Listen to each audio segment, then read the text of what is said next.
este informe final no se pronuncia sobre el tema de fondo, ¿no es cierto?, sino simplemente se limita a hacer un recuento de los actos procesales que han realizado. Dejo ahí mejor, señora Magariño. Soy Nicolás Lucar, esto es Hablemos Claro.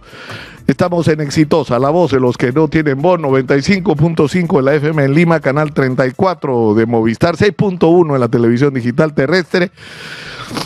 Rodolfo Reina es un experto en temas parlamentarios y no sé qué tiene que decir sobre esto que ha ocurrido en la Subcomisión de Acusaciones Constitucionales. Rodolfo, muy buenos días. Buenos días, Nicolás.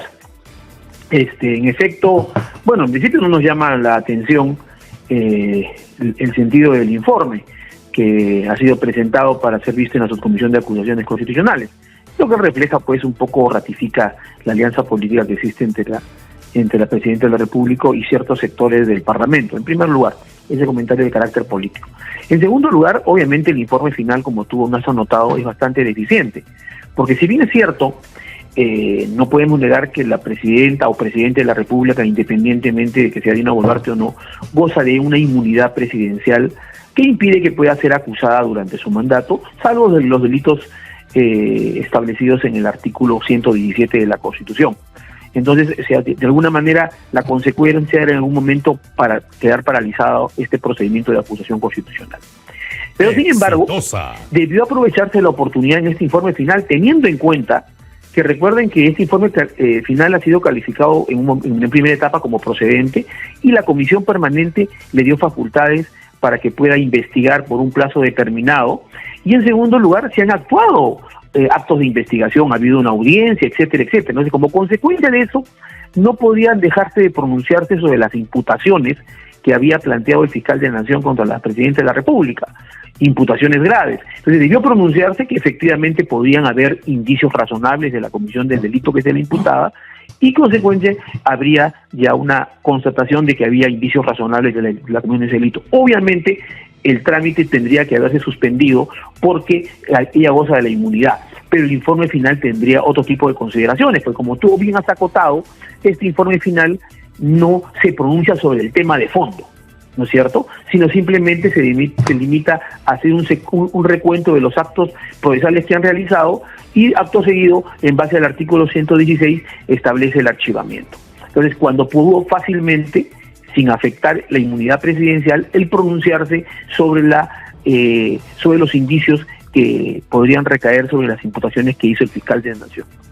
En tercer lugar, creo que un aspecto importante a tocar también es el referirse a que en una de las consideraciones de este informe final se establece una eventual infracción constitucional de parte del fiscal de la Nación por haber denunciado a la Presidenta de la República como una suerte de extralimitación de sus deberes. Claro, pero eso ya ahí es donde uno dice la expresión, no sé si reírme o llorar, ¿no es cierto? Ahora resulta que el acusado va a ser el fiscal.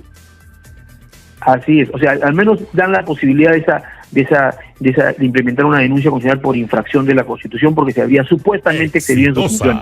Por lo cual es paradójico, no y contradictorio. Recordemos que esta denuncia constitucional ya tuvo un tamiz y un informe de calificación que la declaró procedente. En segundo lugar, la Comisión Permanente aprobó ese informe de procedencia y autorizó un plazo de investigación a la Comisión de a la Subcomisión de Acusaciones Constitucionales. Vale decir, ya había un pronunciamiento sobre la procedencia de esta denuncia constitucional. Entonces resulta contradictorio que, a pesar de eso, la ponente o la delegada de esta subcomisión plantee que podría haber una infracción constitucional de parte del fiscal de la Nación.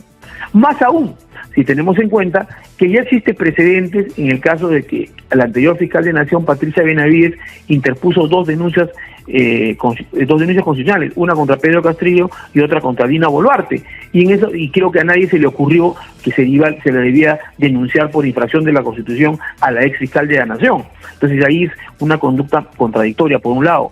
Segundo lugar, hay que tener en cuenta que también, por ejemplo, a Zoraida Dávalos en su momento se la denunció constitucionalmente porque tenía una interpretación demasiado extensiva de la inmunidad, que no hizo ningún acto de investigación respecto a un expresidente de la República. Entonces ahí sí se les denunció constitucionalmente, lo cual evidencia una actitud contradictoria, díscola de parte la ponente de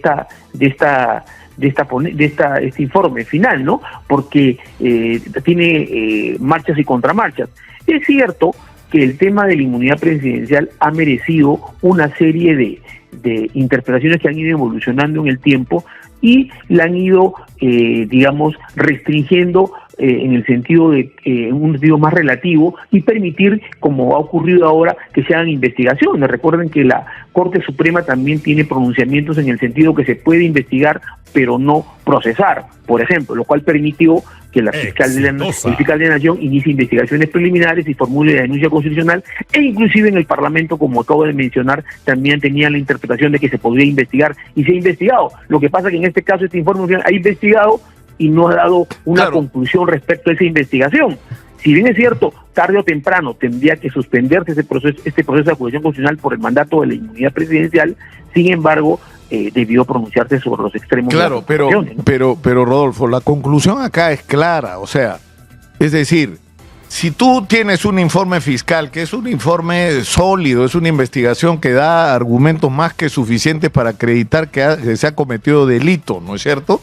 Tu conclusión debería ser: tenemos un problema con el artículo 117 de la Constitución que tiene que ser modificado. Esa debería ser la primera conclusión, porque es una aberración que tú puedas aceptar como normal que un presidente pueda cometer delitos en el ejercicio de su función y no lo pueda procesar porque lo dice el artículo 117.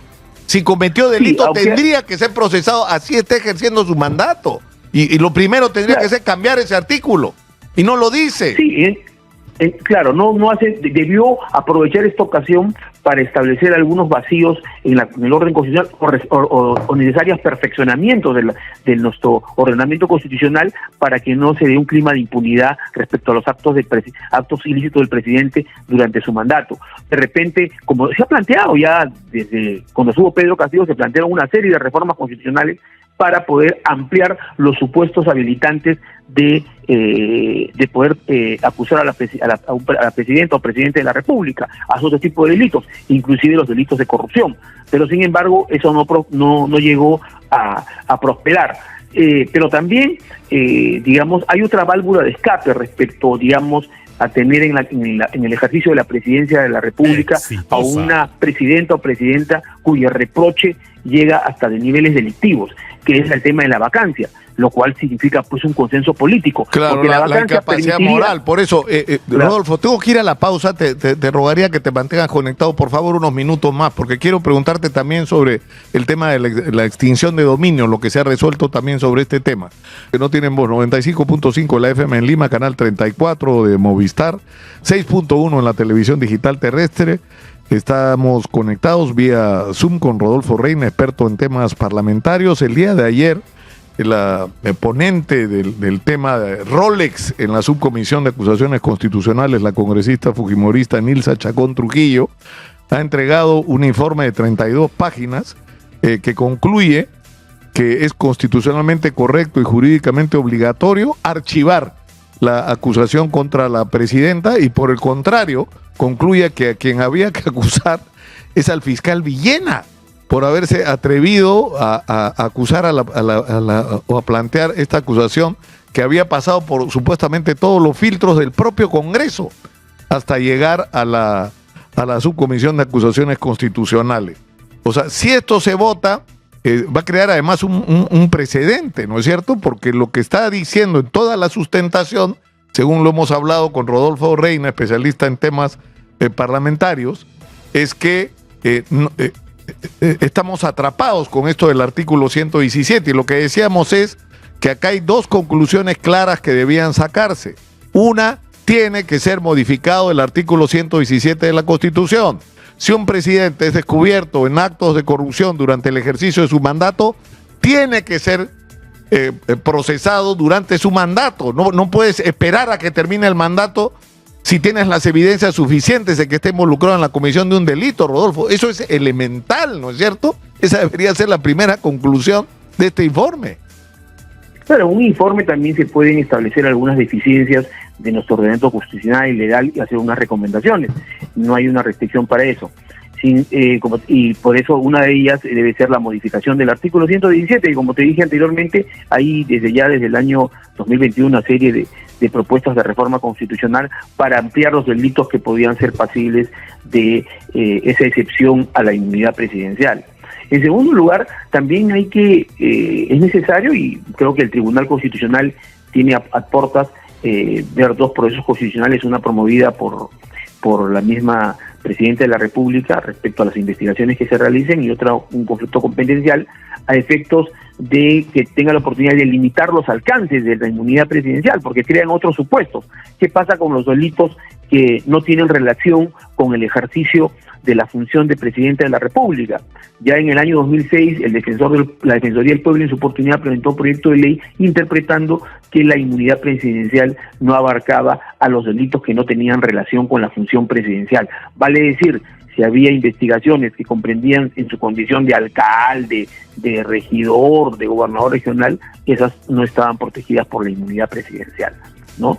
En segundo lugar, también otro tema que ha sido planteado es si es pasible de juicio político la Presidenta de la República durante su mandato.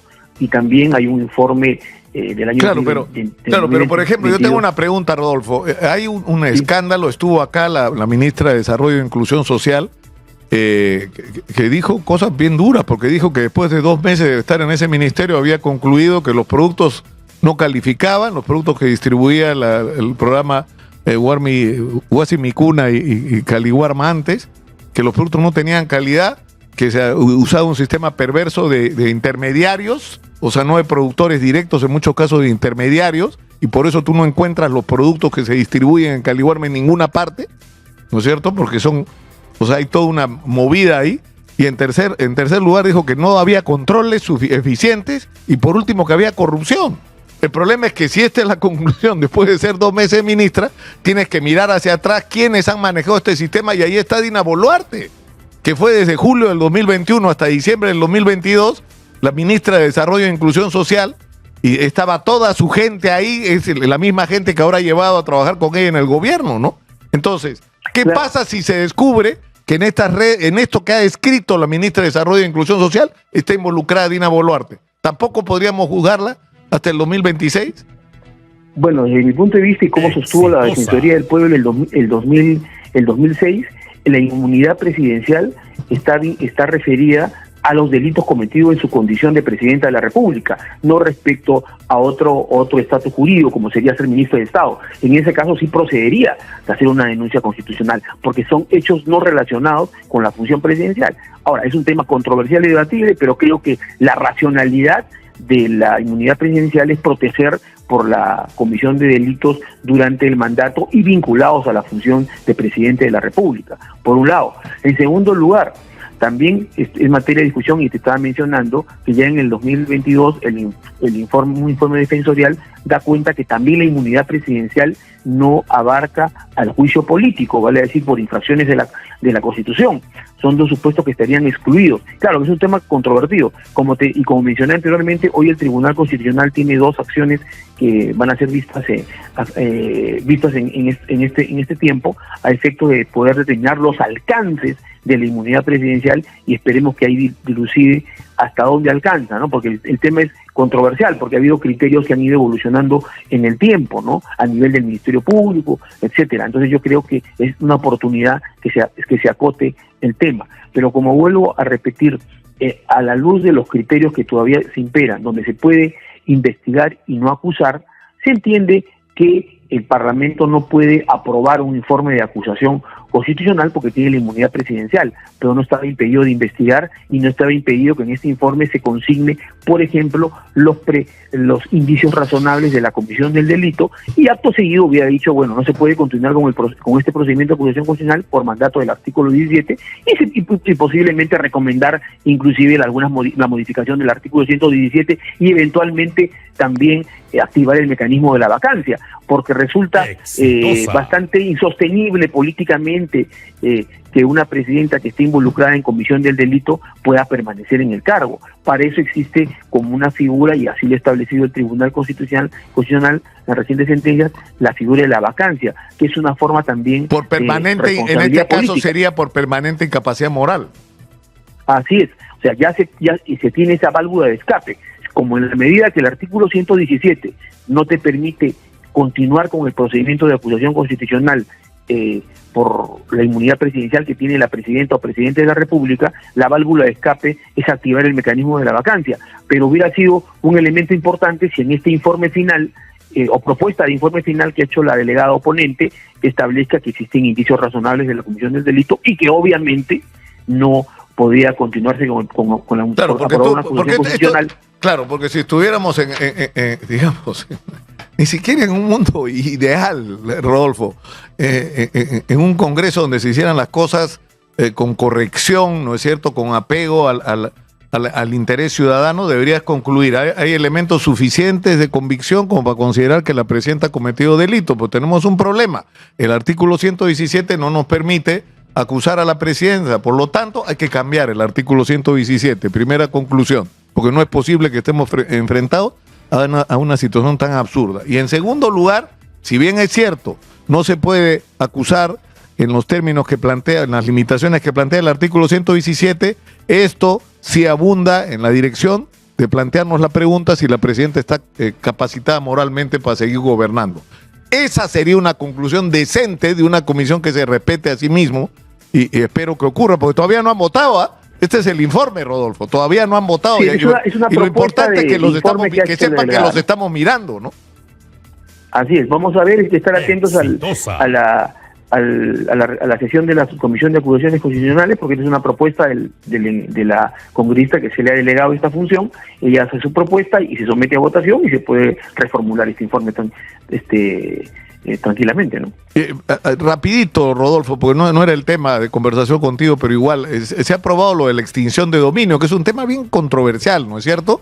O sea, que es un procedimiento donde pueden quitarte bajo la presunción de que eso tiene origen ilegal, ¿no es cierto? Un determinado bien, te lo quitan, pero todavía no te han juzgado ni te han sentenciado. Entonces, ¿cómo se compatibiliza eso? Sobre todo en el caso de que te encontraran inocente, digamos, ¿no? Bueno, en principio yo creo que el tema de la extinción de dominio, que no es nuevo, se dio la primera ley en el 2007, ha habido marchas y contramarchas, se han habido matices, etcétera. Sin embargo, acá el tema central es que una de las características que le da fortaleza a este procedimiento de extinción de dominio es justamente su autonomía, ¿no? Es decir, que corre en vía paralela al proceso penal, ¿no es cierto? Es un proceso de naturaleza real, e inclusive algunos hablan de un proceso de naturaleza constitucional, porque recordemos que la propiedad tiene un fin social por mandato de la Constitución, y por tanto utilizar un bien contaminado con una actividad delictiva ya altera ese fin constitucional, ¿no es cierto? De tener un fin social, un fin acorde con los valores y principios de la Constitución. Entonces, ¿qué sucede? En este cambio que se ha planteado, lo que se está haciendo en la práctica es subordinar el proceso de extinción de dominio, que debe ser autónomo, a la existencia de una sentencia firme y consentida en materia penal. Con lo cual, obviamente, estos procesos de extinción de dominio deberían iniciarse luego de concluir el proceso penal, lo cual obviamente facilita a que los bienes obtenidos ilícitamente y que están vinculados especialmente con terceros o llamados testaferros puedan pues ocultar y dificultar la persecución de estos bienes originados ilícitamente. Y lo que más poderosamente llama la atención es que obviamente en el texto sustitutorio que se ha planteado es que dice que hay una excepción, ¿no es cierto?, al requisito de tener sentencia firme y consentida en materia penal. Y esas excepciones son tráfico ilícito de droga, terrorismo, secuestro, extorsión, etcétera. Pero sin embargo, a esa excepción de no esperar a la culminación del proceso penal no se ha incorporado los delitos de corrupción, claro, lo cual llama poderosamente la atención y genera legítimas suspicacias e incredulidades en la ciudadanía. Claro, porque si vas a aplicar el criterio de que para quitarle un bien a alguien tienes que haberlo sentenciado y acreditar su culpabilidad, entonces vale para todos. No es que vale para todos, con la excepción pero no los políticos no. A los políticos no se les puede quitar sus bienes, o sea, o lo aplicas para todos, no se lo aplicas a nadie, pues, Rodolfo, ¿no es cierto? Claro, entonces lo que han hecho aquí es, obviamente, ante la presión, admitir la posibilidad de no exigir la sentencia firme y consentida en materia penal en delitos obviamente graves, pero sin embargo se excluye a los corruptos, el de corrupción, que está vinculado generalmente a autoridades políticas. Entonces se ve o se percibe como que ha sido pues una excepción que trata de brindarlos a ellos. Entonces yo creo que eso, y teniendo en cuenta pues que hay dirigentes políticos que están procesados y prófugos de la justicia, entonces eso llama poderosamente la atención, ¿no? Y segundo, hay que ubicar también estas reformas también en el contexto de conflicto que existe lamentablemente entre el Ministerio Público, el Poder Judicial, el Poder Ejecutivo, la Presidenta de la República y el Parlamento, ¿no? Donde tienen una suerte de fuego cruzado, donde se denuncian mutuamente, etcétera, y sin duda este tipo de reformas agudizan, porque obviamente ya el Poder Judicial y el Ministerio Público ha estado en contra de estas reformas. Claro, porque además ya se pierde el sentido de qué es lo correcto, qué es lo mejor para la sociedad, qué es lo mejor para defender el interés de los ciudadanos y lo que las motivaciones tienen que más que ver con intereses políticos y lo peor aún de corto plazo. Rodolfo, muchas gracias. Muchas gracias por atendernos, como siempre. Nicolás, muy claro. Gracias. Un abrazo, muy buenos días. Nos vamos con Omar Coca a San Borja. Hoy es se inicia el tercer reintegro a beneficiarios del FONAVI. Nos lo va a explicar Omar. Omar, adelante, por favor. Buenos días.